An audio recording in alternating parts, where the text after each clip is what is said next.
mouse. It's like Doom and Cuphead had a baby. It's a great hook, and we love it, and we use it as much as we can. I'm Mateusz Michalak.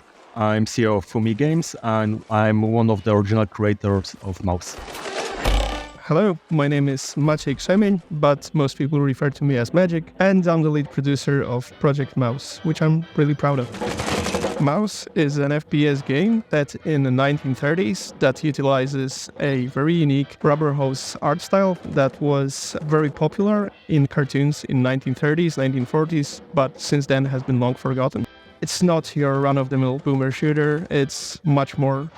The story itself is set in 1930s America, and even though it's cartoonish in its style, it's also pretty gritty, and it touches on some difficult topics, such as economic crisis and rising up from it, some far-right politics that were ever-growing back then, and some other difficult subjects. So while it's cartoonish in its form, we're not shying away from some really difficult stuff. Our protagonist, named Jack, he's a World War I veteran who became a private investigator in civilian life. And as always, in a noir story like this, it started with a seemingly simple case and a mysterious woman. And of course, on top of all the serious stuff that I mentioned, there is always place for some cartoonish, wacky humor. Yeah, we thought that world in the 1930s was quite similar to what we have right now from the political point of view and other things. So we thought it would be great to connect this time with our times. We also always felt that even, with touching on some difficult subjects such as far-right politics, for example, if you want to criticize them, you can do it directly, of course, but it's also a good way to criticize them with humor, similar to what Charlie Chaplin did with his movie The Dictator. He basically laughed at fascism, and that's what we are aiming at as well. We want to criticize it by making fun out of it. I cannot reveal how many, obviously, but yes, you can expect more than one ending. Like I said, it's not your run-of-the-mill boomer shooter. It has some other elements, and one of the elements that will be crucial to the gameplay itself and how the story unfolds will be gathering the clues. There will be some clues that the player can gather, and some will be required to progress, but others, they can be omitted. And only if you gather all the evidence, if you connect all the dots, then you will unfold the entire story.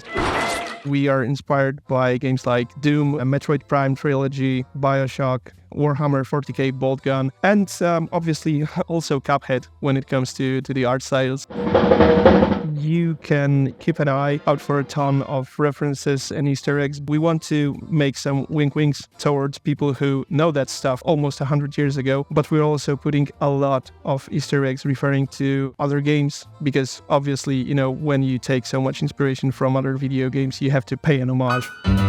David, who is the lead programmer on the project, he posted a small, quick video on TikTok in May 2023, and it blew up. It was 2 million views in few days. And we thought, okay, this is great. We have something here. Then we posted another video and it got even more views. So we quickly prepared a Steam page because we couldn't lose this, this wave of massive people looking at our game. And quickly I prepared a really quick trailer, the first gameplay trailer in May, that it was also viewed, millions of views on social media. And from there we thought, okay, we have something here, something exciting. So we should put as much effort as we can to develop this game.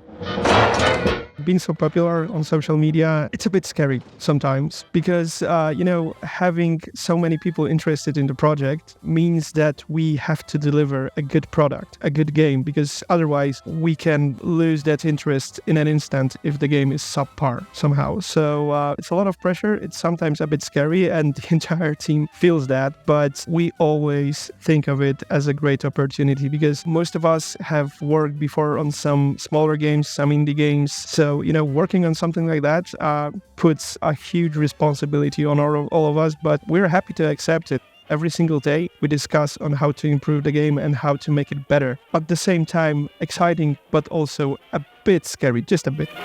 So as for the music, we are using a blend of both originally composed music specifically for the project, but we are also using some licensed tracks from the era, and we're just not throwing those tracks into the game and leaving them as they are. We are working on our own adaptive music system because we want to have, what you hear to correspond with what you see on the screen. So whenever there is a slower paced, more detective part of the game, the music will be toned down to reflect that. But whenever there's, heated action, you will hear some upbeat music, some big band music, and we already are happy with what we have in the game when it comes to that department.